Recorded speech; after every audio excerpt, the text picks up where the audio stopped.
Hello everyone.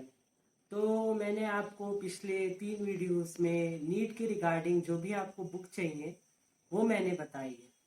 तो आज एक जनरल सा टॉपिक है जो कि मैं सोचा कि इसे बताना ज़रूरी है।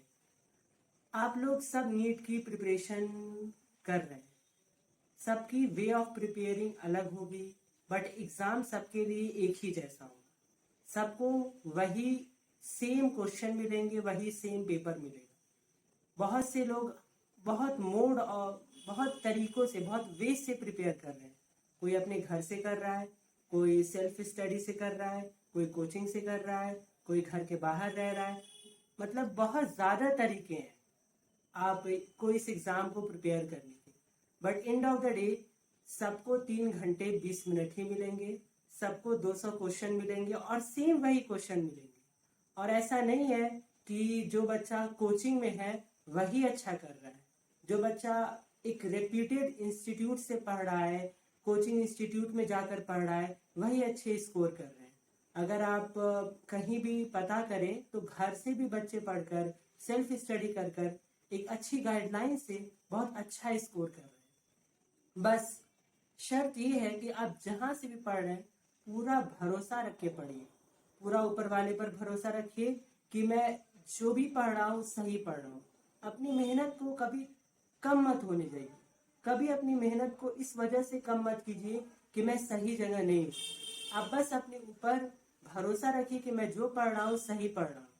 और मैंने तो बुक बता ही दी है, आप उन बुक्स के अलावा प्लीज़ कहीं और भटकिए मत, नहीं तो आप इधर उधर करते रहेंगे, आप कुछ भी गेन नहीं कर पाएंगे। जो भी पढ़िए आप सॉलिड पढ़िए, कम पढ़िए लेकिन वो बिल्कुल आपके मतलब दिमाग में प्रिंट हो कि जो भी एग्जाम में क्वेश्चन आए देखते ही उसको आंसर कर दे।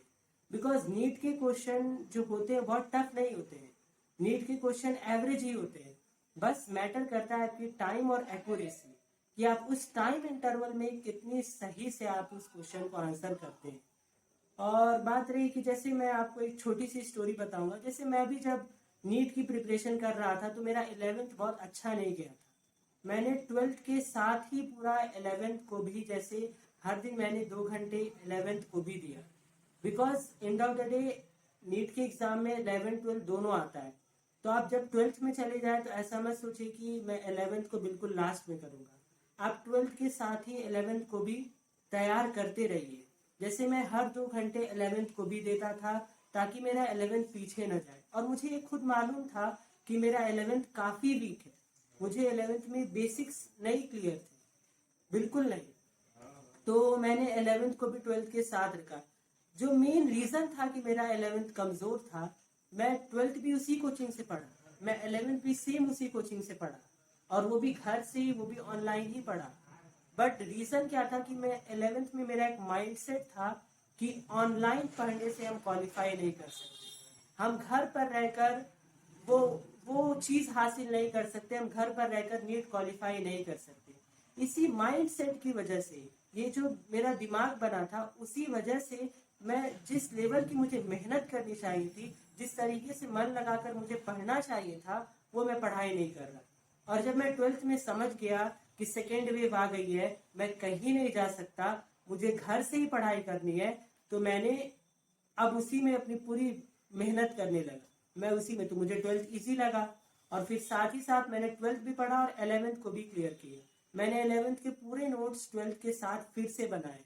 तो जब आपका एक माइंड सेट हो जाता है कि जो करना है इसी में करना है, तब आप बिल्कुल बेस्ट करते हैं। तो आप कभी ये मत सोचिए कि मैं नहीं कर पाऊंगा, मैं सही जगह नहीं हूँ, मैं अभी बहुत पीछे हूँ। आप जिस दिन से शुरुआत कर देंगे, जिस दिन से दिल लगाकर मेहनत करना शुरू कर देंगे, उस दिन से आपकी मतलब आप कामयाब हो जाएंगे। बस आपको कंसिस्टेंसी चाहिए, ये नहीं कि आपने एक दिन किया फिर दूसरे दिन छोड़ दिए।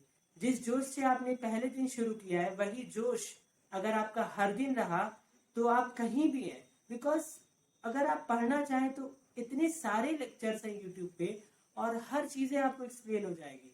बट आप हर चीज़ में आराम सोचते हैं, आप सोचते हैं कौन 1 घंटे के लेक्चर देखेगा, यही चीज़ 10 मिनट में एक्सप्लेन हो जाती तो कितना अच्छा रहता।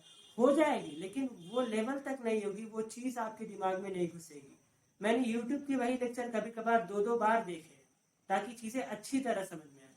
मैं एक स्टोरी छोटी सी शेयर करता हूँ। जैसे जब आप जैसे आप सो रहे हैं, आप सो रहे हैं और आपके बगल में कोई मोबाइल देख रहा है या थोड़ी ही वॉल्यूम में वो मोबाइल चला रहा है, तो आप सो नहीं पाओगे। आप उससे बोलोगे कि मोबाइल बंद करो तभी मुझे नींद आएगी। लेकिन अगर आप ध्यान देंगे कि जब कोई भी फेस्टिवल होता है, बड़े बड़े फेस्टिवल होते हैं या किसी की शादी बारात होती है और बहुत तेज गाने चलते हैं, तब भी आप आराम से अपने बेड पर सो जाते हैं। क्यों? क्योंकि आपका एक माइंड सेट होता है। आप जानते हैं कि ना हम उस शादी वाले जो बारात वाला जा रहा है उससे जाके बोल नहीं सकते, या जो फेस्टिवल है जिसमें बहुत तेज डीजे डीजे चल रहा है, आपके पास आवाज आ रही है कानों तक, आप उनसे बोल नहीं सकते कि इस गाने को बंद करो मुझे सोना है। आपका माइंड सेट है, आपका दिमाग जानता है कि सोना है तो इसी में सोना है, करना है तो इसी में करना है, तो आप उसे कर लेते हैं।